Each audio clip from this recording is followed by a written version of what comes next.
अगला अटेम्प्ट था वो किसका था? मेंडलीव का। अगली बार किसने प्रयास किया? मेंडलीव ने। मेंडलीव भी अपना योगदान दिए पीरियोडिक टेबल को बनाने में। तो मेंडलीव ने एक बार अपने इंटरव्यू में बोला था, इनका पीरियोडिक टेबल पढ़ने से पहले कुछ बातें इनके बारे में जान लेते हैं।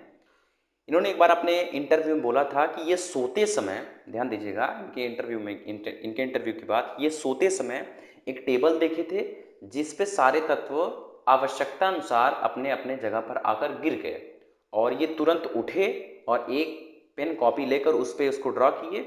और बनाने के बाद इन्होंने बताया कि वो जो सपना देखे थे और जो रियल में बताए, उतना बनाने के बाद केवल किसी एक जगह ही इनको उसके सुधार की आवश्यकता पड़ी, बाकी सब का सब जैसा ये चाहते थे वैसा पीरियोडिक टेबल ही बना था।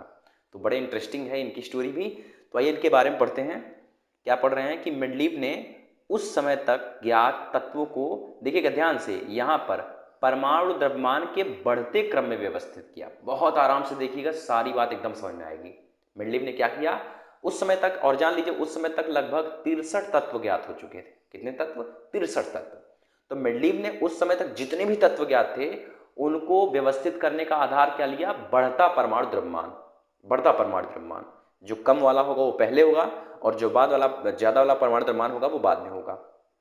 और ऐसा करने पर उन्होंने क्या देखा कि एक निश्चित अंतराल पर तत्वों के गुणधर्म, मतलब उसके गुणों में पुनरावृत्ति हो रही है, और इस आधार पर उन्होंने अपना नियम दिया। बहुत आराम से देखते चलिएगा, सब कुछ समझ में आ जाएगा। आइए पहले इनका आवर्त नियम देख ले रहे हैं, इसके बाद समझते हैं कि कैसे गुणधर्म की पुनरावृत्ति हो रही थी।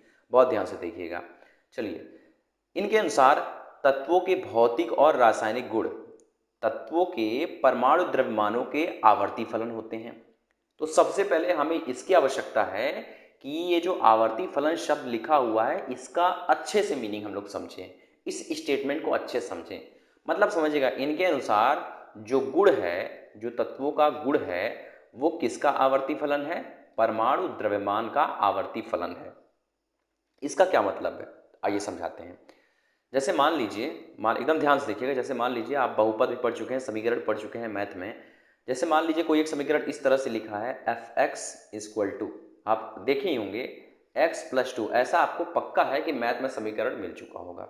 इसको हायर क्लास में जब आप जाएंगे तो क्या पढ़ेंगे कि ये जो दिया गया समीकरण, ये किसका फंक्शन है? एफ फॉर फंक्शन, इसको बोलते हैं ये यक्स का फंक्शन है। मतलब जो दिया गया समीकरण है ये किसका फंक्शन है? एक्स का। और फंक्शन को हिंदी में हम लोग क्या बोलते हैं? फलन। इसका मतलब कि ये जो दिया गया समीकरण है ये किसका फलन है? एक्स का। किसका फलन है? एक्स का। अच्छा, अब एक्स का फलन कहने का मतलब इसका क्या है कि हम अगर एक्स के जगह पे एक रख देंगे तो बताइए इसका मान क्या आ जाएगा? एक प्लस दो कितना आ जाएगा? तीन। अगर x की जगह पे हम क्या रख देंगे? दो, तो देखिए इसका मान क्या आ जाएगा? दो प्लस दो बराबर कितना आ जाएगा? चार। इसका मतलब कि ये जो समीकरण ये किसका फलन है? x का फलन है। कहने का मतलब कि जैसे जैसे हम x का मान बदलते जाएंगे इस समीकरण का मान भी क्या हो रहा है? बदलता जा रहा है। फिर से ध्यान से एकदम सुनिएगा, ये जो समीकरण है इसको यक्स का फलन कहने का मतलब क्या है कि जैसे जैसे यक्स का मान बदलते जा रहे हैं इस समीकरण का मान भी क्या हो रहा है? बदलता जा रहा है। अर्थात यक्स का फलन कहने का मतलब ये है कि इस समीकरण का मान यक्स के मान पर निर्भर है। यक्स के मान पर क्या है? निर्भर है। यक्स का फलन करने का मतलब ये है, मतलब कि इस समीकरण का मान यक्स के मान पर निर्भर है। जैसे जैसे यक्स बदलेगा वैसे वैसे इस समीकरण का मान भी क्या होगा? बदलता जाएगा। अब इसको पढ़िए, यहाँ पे गुण को कह रहा है कि परमाणु द्रव्यमान का आवर्ती फलन है। आवर्ती मतलब आप कुछ मत समझिए, बस आप फलन पे ध्यान दीजिए। मतलब जो गुण है वो किसका फलन होगा? परमाणु द्रव्यमान का। इसका मतलब जैसे जैसे परमाणु द्रव्यमान बदलता जाएगा तत्वों का जो गुण है वो भी बदलता जाएगा। समझ में आ रहा है कि नहीं आ रहा है? यहाँ जैसे जैसे, यहाँ ये समीकरण किसका फलन था? यक्स का फलन था। तो जैसे जैसे आप देख रहे हैं यक्स का मान बदलता जा रहा था, समीकरण का मान भी बदलता जा रहा था। तो सेम वैसे ही जैसे जैसे परमाणु द्रव्यमान बदलता जाएगा उनका गुण भी क्या होगा? बदलता जाएगा।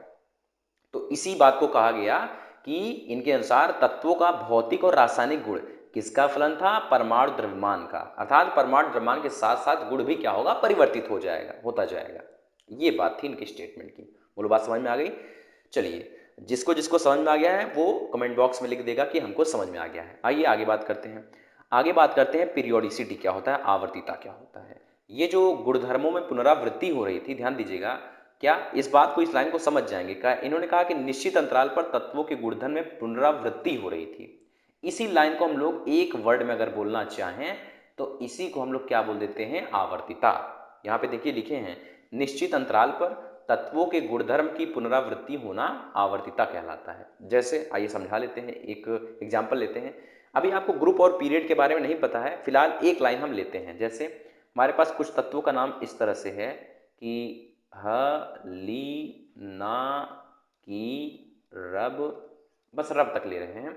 Hydrogen, lithium, sodium, potassium, rubidium. Property का अध्ययन करते समय हाइड्रोजन को कंक्लूड नहीं करते, तो हम केवल ले रहे हैं लिथियम, सोडियम, पोटेशियम, रुबिडियम। चलिए, जैसे लिथियम के वैलेंसी की बात करें तो कितनी होती है? +1। सोडियम के वैलेंसी की बात करें कितनी होती है? +1। पोटेशियम की वैलेंसी की बात करें कितनी होती है? +1। रुबिडियम के वैलेंसी की बात करें तो कितनी होती है? +1।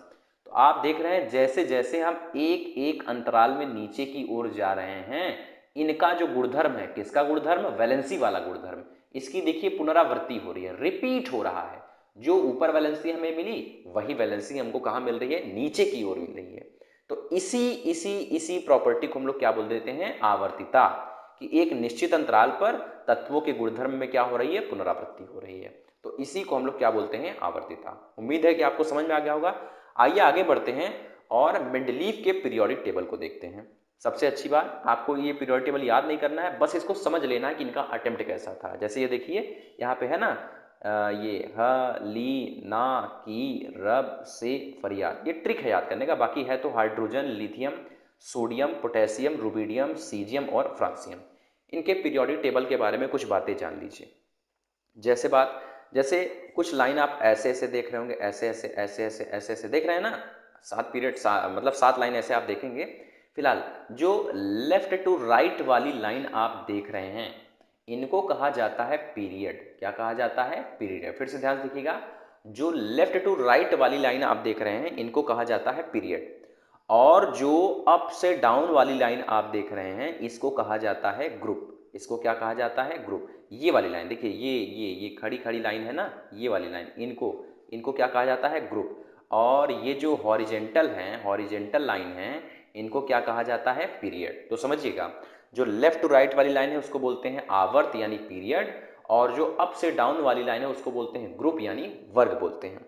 लेकिन इनको, इनके बारे में पढ़ने से पहले कुछ बातें जान लीजिए। देखिए इनका आधार क्या था। इन्होंने क्या किया कि कोई तत्व लिया, कोई तत्व मान लीजिए ई लिया, कोई भी एलिमेंट्स ले लिया, मान लीजिए उस तत्व को हम मान ले रहे हैं सोडियम। कैसे कैसे ये आधार लिए, कैसे ये पीरियोडिक टेबल बनाए?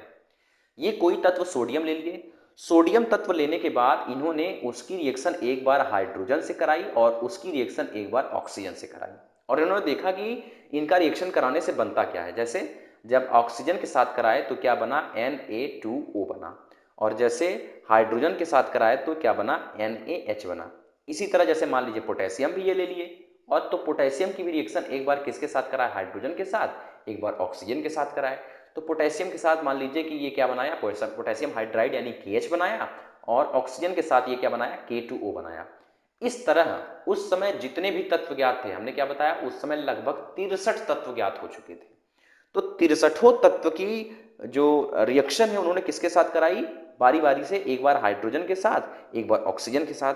तो इस तरह कई सारी रिएक्शन, लगभग 63 एलिमेंट की रिएक्शन, आप जान रहे हैं इतना कराना मजाक नहीं है। तो सबका रिएक्शन कराने के बाद उन सब के गुणों को इन्होंने पढ़ा, और उस गुण को पढ़कर इन्होंने अपना पीरियोडिक टेबल का डिजाइन बनाया, और कहा और बोला कि अगर इनको हम परमाणु द्रव्यमान के बढ़ते क्रम के हिसाब से अरेंज करेंगे तो एक बेहतर परिणाम हमको मिल सकता है।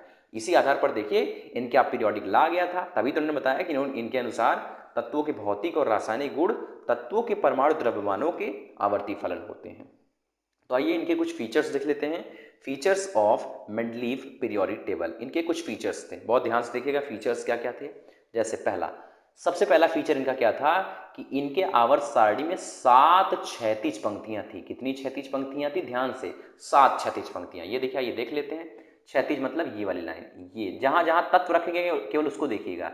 1 line, 2 line, 3 line, 4 line, 5 line, 6 line, 7 line. तो आप देख पा रहे हैं कि इनकी पीरियोडिक टेबल में कितनी क्षैतिज पंक्तियां थी? 7 क्षैतिज पंक्तियां थी। जिन्हें इन्होंने क्या बोला, आवर्त, मतलब ऐसे ऐसे वाली लाइन को इन्होंने क्या बोल दिया, आवर्त। और 8 खड़े स्तंभ थे, जहां जहां तत्व लिखा है केवल उसको देखिए। देखिए खड़े स्तंभ कितने थे, एक खड़ा स्तंभ ये है ना, तो पहला हो गया। दूसरा खड़ा स्तंभ ये है ना, दूसरा हो गया। तीसरा खड़ा स्तंभ ये है ना, तीसरा, चौथा, पांचवा, छठवां, सातवां, आठवां। तो कुल आपको कितने खड़े स्तंभ दिखाई दे रहे हैं, 8 खड़े स्तंभ दिख रहे हैं, जिन्हें इन्होंने क्या कर दिया, क्या कह दिया, वर्ग कहा। अब सुनिएगा, अब प्रथम 7 वर्ग पुनः 2 उपवर्गों ए तथा बी में विभाजित थे। अब ध्यान दीजिएगा, प्रथम 7 उपवर्ग, पहला उपवर्ग, दूसरा उपवर्ग, तीसरा उपवर्ग, चौथा उपवर्ग, पांचवा और छठवां और सातवां, प्रथम 7 उपवर्ग आप देख रहे हैं, दो दो, प्रथम 7 वर्ग आप देख रहे हैं, दो दो उपवर्गों ए तथा बी में। देखिए ए में बहुत सारे तत्व लिखे गए हैं, बी में भी बहुत सारे लिखे गए हैं। तो प्रथम 7 उपवर्ग ए तथा प्रथम 7 वर्ग ए तथा बी उपवर्गों में क्या थे, विभाजित थे। यहाँ भी लिख लीजिए बी, जहाँ जहाँ नहीं लिखा ये बी लिख लीजिए। तो प्रथम 7 जो थे वो दो दो उपवर्गों ए तथा बी में विभाजित थे। अब ध्यान समझिएगा, उपवर्ग ए में सामान्य तत्वों को रखा गया था। किसको किसको, फिर से नॉर्मल एलिमेंट्स, किसको रखा गया था, नॉर्मल एलिमेंट्स को। तो उपवर्ग ए में इन्होंने किसको रखा, सामान्य तत्व। मतलब ये समझिए कि जो ये उपवर्ग ए में हाइड्रोजन, लिथियम, सोडियम, पोटेशियम, ये सब तत्व रखे गए हैं, इनको क्या कहा जाएगा, सामान्य तत्व कहा जाएगा। अगर आज के पीरियोडिक टेबल की बात करें जो आपके घरों में टंगा रहता है, ध्यान दीजिएगा, इसमें कुछ नए शब्द आएंगे जो भी आगे आपको समझ में आएंगे, लेकिन इसको लिखते चलिए। वर्तमान में इन्हीं को यस ब्लॉक तथा पी ब्लॉक का तत्व कहा जाता है। आगे आप जाएंगे जब मॉडर्न पीरियोडिक टेबल पढ़ाएंगे तो उसमें बताएंगे 4 ब्लॉक होते हैं, एस, पी, डी, एफ। फिलहाल की तो आप लिखते चलिए, जब मॉडर्न पढ़ाएंगे तो सब समझ में आएगा, ठीक। तो वर्तमान में ये जो ग्रुप ए के सब ग्रुप ए यानी उपवर्ग ए के तत्व हैं, इन्हें क्या कहा जाता है, एस ब्लॉक तथा पी ब्लॉक एलिमेंट कहा जाता है। और आगे देखिएगा, और जो उपवर्ग बी में संक्रमण तत्वों को रखा गया, जो भी उपवर्ग बी में तत्व थे उन्हें क्या कहा गया, संक्रमण तत्व। अभी आगे बताएंगे संक्रमण तत्व क्या होता है, बिल्कुल नहीं, बिल्कुल नहीं धैर्य खोना है, बस आराम से पढ़ते चलिए। और वर्तमान में इन्हीं को हम लोग क्या बोलते हैं, डी ब्लॉक एलिमेंट। जो आज जो हम लोग पीरियोडिक टेबल, अभी जो मॉडर्न पीरियोडिक टेबल हम लोग पढ़ेंगे, उसमें इन्हीं तत्वों को क्या बोला जाता है, डी ब्लॉक एलिमेंट कहा जाता है। अब एक जरूरी सी बात आप जान लीजिए, वो जरूरी सी बात क्या है कि इनकी वास्तविक आवर्त सारणी में 8 वर्ग थे। कितने वर्ग थे, 8 वर्ग। परंतु बाद में एक जीरो ग्रुप भी ऐड हुआ, तो जो मॉडिफाइड वाली थी उसमें टोटल कितने ग्रुप हो गए थे, यानी कितने वर्ग हो गए थे, 9। अब जीरो ग्रुप में कौन थे, तो जीरो ग्रुप में वही अक्री गैसें थी जो आपको याद कराई गई ना, क्लास में याद कराएं, ही नेवर अराइज कर जीरो रन पे out, helium, neon, argon, krypton, xenon, radon, ये सब जीरो ग्रुप में ऐड हुए थे, ठीक है। तो इनकी मूल आवर्त सारणी में तो कितने वर्ग थे, 8। लेकिन जो मॉडिफाइड हुआ, जो संशोधित आवर्त सारणी थी, उसमें एक जीरो ग्रुप ऐड हुआ। इस कारण से इनकी आवर्त सारणी में कुल 9 ग्रुप थे, यानी 9 वर्ग थे। चलिए, ये तो इनके पीरियोडिक टेबल की बात रही। अब आइए इनके कुछ मेरिट्स की बात कर लेते हैं। इनका बहुत बड़ा योगदान था, ये मतलब एकदम भूचाल ला दिए थे, ये समझ लीजिए। समझिएगा इनकी मेरिट, इनकी अच्छाइयाँ, कुछ अच्छाइयों के बारे में जान लेते हैं। इन्होंने देखिएगा, पहला पहला क्या है, परमाणुओं के गलत परमाणु द्रव्यमानों को इन्होंने क्या किया, सही किया। अब इसका मतलब क्या है, बड़े गौर से देखिएगा, बहुत गौर से देखिएगा, इसका मतलब क्या है, परमाणु द्रव्यमानों को सही करने का मतलब, ये आप इस तत्व को ध्यान से देखिएगा। ये तत्व कौन सा है, बेरिलियम है। ये तत्व कौन सा है, बेरिलियम। जो बेरिलियम है, इसका पहले परमाणु द्रव्यमान कितना माना जाता था, 13.5। इनके पीरियोडिक टेबल से पहले इसका जो परमाणु द्रव्यमान माना जाता था वो 13.5 माना जाता था, और जो बोरान है इसका 10 पॉइंट समथिंग माना जाता था। तो एकदम ध्यान सुनिएगा, इन्होंने जब ये पीरियोडिक टेबल बनाने लगे तो इनको लगा कि नहीं, बेरिलियम को जो है वो दूसरे वाले ग्रुप में रखना चाहिए।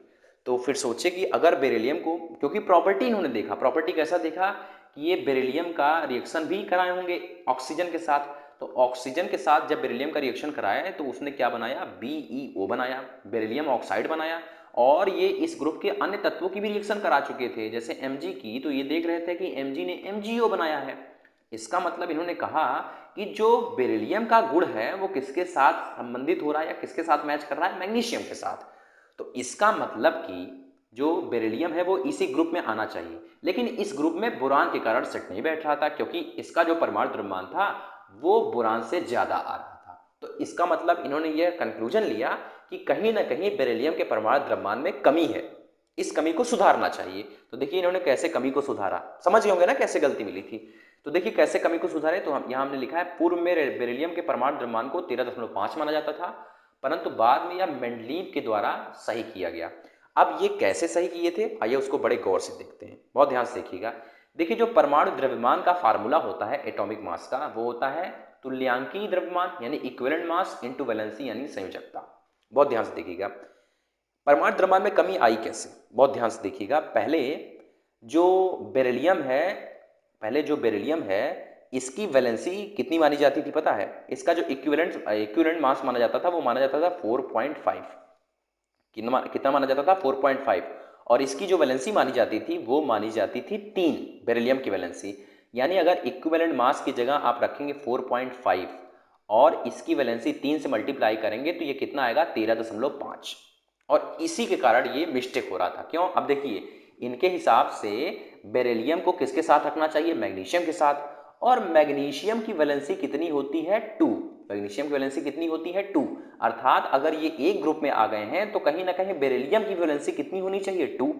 तो इस आधार पर उन्होंने कहा कि जो अभी तक हम मान रहे हैं बेरिलियम की वैलेंसी 3, वो 3 ना होकर क्या होनी चाहिए 2। और जब इन्होंने ऐसा किया तो इन्होंने देखा कि इसका जो परमाणु द्रव्यमान आ गया वो कितना आ गया 9। तो इस तरह से उन्होंने बेरिलियम के गलत परमाणु द्रव्यमान को सही कर दिया। केवल इन्होंने बेरिलियम का नहीं, बेरिलियम, इंडियम, यूरेनियम, प्लेटिनम, बहुत सारे तत्वों का इन्होंने परमाणु द्रव्यमान सही किया। आइए अगले मिनट की ओर बढ़ते हैं। देखिएगा जो जो टॉपिक आपको न समझ में आए उसको बार बार देखिए, क्योंकि यहाँ तो है नहीं हम दोबारा पढ़ा लेंगे, तो रिकॉर्डेड लेक्चर है, बार बार देखिए तो बिल्कुल समझ में आएगा। जैसे अब ये देखिए अगला क्या है, उपवर्ग के एक तत्व का गुण जानकर उसी उपवर्ग के अन्य तत्वों के गुण को भी प्रेडिक्ट किया जा सकता था। मतलब जो अभी तक जिन तत्वों की खोज नहीं हुई है, देखिए बहुत बड़ी एक सोचिए, जिस समय मतलब उस समय के टाइम को सोचिए, आप उस समय को फील करिए कि जिस समय किसी व्यक्ति को साइंस के बारे में कुछ नहीं पता है, वो व्यक्ति इतना सब कुछ बता सकता है। कैसे, देखिए इनके अनुसार कोई एक ग्रुप था, मान लीजिए कोई एक ग्रुप रहा होगा, उसमें किसी एक तत्व का गुण अगर पता चल गया, जैसे वहां पे देखिए मैग्नीशियम का गुण पता था, तो गुण को देखकर इन्होंने देखा कि बेरिलियम इसी ग्रुप में आ रहा है, इसकी वैलेंसी कितनी होनी चाहिए 2 ही होनी चाहिए। कॉन्फिडेंस लेवल देखिए व्यक्ति का। तो जब ये ग्रुप इन्होंने देखा, कोई ग्रुप इन्होंने देखा, तो उसमें कुछ तत्व, क्योंकि बीच में कुछ परमाणु द्रव्यमान नहीं थे, तो उन तत्वों के लिए खाली स्थान छोड़ दिए कि नहीं भैया उसको खाली स्थान छोड़ दीजिए, आने वाले समय में वो तत्व खोजे जाएंगे। बड़ी बात ये नहीं थी कि वो तत्व खोजे जाएंगे, बड़ी बात तो अब बताने चल रहे हैं। इन्होंने कहा कि वो तत्व अभी भले नहीं खोजे गए हैं, लेकिन उनका गुण हम पहले से आपको बता दे रहे हैं, उनका गुण पहले से आपको हम बता दे रहे हैं, और जब वो तत्व खोजे जाएंगे तो उनका गुण वही होगा जो हम आज आपको बता रहे हैं। कैसे, थोड़ा इनके पीरियोडिक टेबल में जरा डालते हैं। जैसे आप देख रहे हैं यहाँ एल्यूमिनियम के बाद इन्होंने क्या लिख दिया था, एका एल्यूमिनियम। एका का मतलब समझिएगा क्या होता है, एका मतलब होता है नेक्स्ट टू इट। एका का मतलब क्या होता है, नेक्स्ट टू इट, मतलब इसके पश्चात। तो एका एल्यूमिनियम कहने का मतलब एल्यूमिनियम के पश्चात आने वाला तत्व। तो एल्यूमिनियम के पश्चात इनके हिसाब से खाली स्थान छोड़ दीजिए, कोई ना कोई तत्व खोजा जाएगा यहाँ पर। अच्छा, एका जो है, एका शब्द एक संस्कृत शब्द होता है, इसका मतलब होता है उसके पश्चात। अच्छा, ये संस्कृत कहाँ से यूज कर लिए, तो इनके एक फ्रेंड थे, वो संस्कृत के बहुत विद्वान व्यक्ति थे, तो उनके संगत से ही ये भी कुछ संस्कृत सीख गए थे, तो इन्होंने यहाँ पर एक संस्कृत वर्ड एका का इस्तेमाल किया। तो ध्यान से सुनिएगा।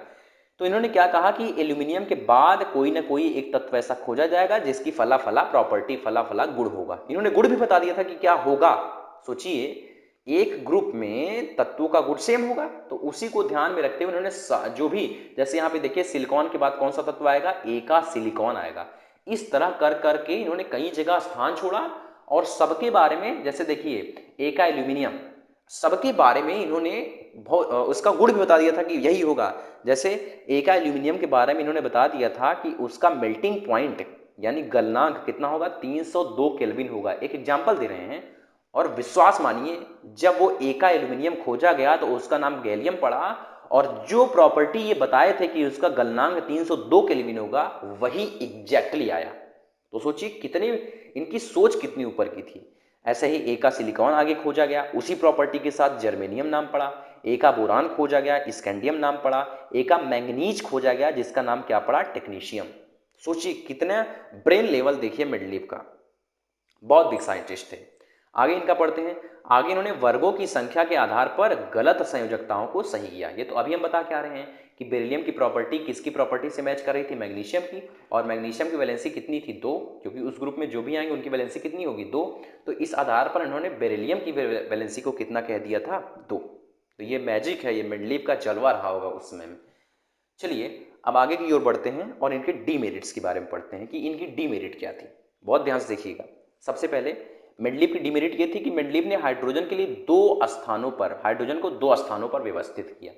एक कहाँ पर, क्षारीय धातुओं के साथ और एक हैलोजन के साथ। ध्यान दीजिएगा, अभी ये नए नए शब्द आ रहे हैं, देखिएगा। ये जो टेबल ये है, यहाँ देखिए हाइड्रोजन को यहाँ रखा गया है, तो hydrogen, lithium, sodium, potassium, rubidium, caesium, मतलब इन सबको हम क्षारीय धातु भी कहते हैं। क्या बोलते हैं, क्षारीय धातु भी कहते हैं। तो एक तो यहाँ पर ये रखे थे और एक कहाँ रखे थे, यहाँ पे हम उसको रिप्रेजेंट नहीं किए, लेकिन ध्यान दीजिएगा, फ्लोरीन, क्लोरीन, ब्रोमीन, आयोडीन, इनको बोला जाता है हैलोजन। इनको क्या बोला जाता है, हैलोजन। तो हाइड्रोजन को ये यहाँ भी प्लेस किए थे हाइड्रोजन के साथ, तो दो दो जगह पर ये हाइड्रोजन को प्लेस कर दिए थे। ये एक इनका डिमेरिट था, ये इनकी बुराई थी एक, कि भाई हाइड्रोजन को आप दो दो जगह प्लेस कर दिए हैं। ठीक, हैलोजन का मतलब आपको पता चल गया होगा क्या होता है, चैप्टर नंबर 3 में आप पढ़ चुके होंगे। तो ये हाइड्रोजन को कितनी जगह प्लेस कर दिए थे, दो दो जगह, एक तो क्षारीय धातुओं के साथ और एक हैलोजन के साथ, जो कि इनकी डिमेरिट थी। अगली बात क्या, अगली बात ये कि समस्थानिकों की स्थिति को ये समझा नहीं सके थे। समस्थानिकों की स्थिति को न समझा पाने का मतलब, ध्यान से देखिएगा, देखिए इनका जो परमाणु जो आवर्त सारणी बनाए थे उसका आधार क्या था, परमाणु द्रव्यमान था। तो परमाणु द्रव्यमान, अब आप जानते हैं हाइड्रोजन का 3 आइसोटोप होता है, एक 1H1 होता है, एक 1H2 होता है और एक होता है 1H3। इसको हम लोग बोलते हैं प्रोटियम, इसको बोलते हैं ड्यूटीरियम और इसको बोलते हैं ट्राइटियम। यानी इनके हिसाब से, अगर इनके हिसाब से देखा जाए तो हाइड्रोजन को 3 स्थान चाहिए था, एक परमाणु द्रव्यमान 1 के लिए, एक परमाणु द्रव्यमान 2 के लिए और एक परमाणु द्रव्यमान 3 के लिए। तो ये भी इनकी ये क्या थी, डीमेरिट थी। चलिए आगे क्या, आगे मेंडलीव आवर्तिता के कारण को नहीं बता सके। देखिए आवर्तिता अभी हम आपको पढ़ा के आ रहे हैं, आवर्तिता क्या है ये देखिए। आवर्तिता मतलब निश्चित अंतरालों पर तत्वों के गुणधर्म, यानी तत्वों के गुण का रिपीट होना, वही क्या कहलाता है, आवर्तिता।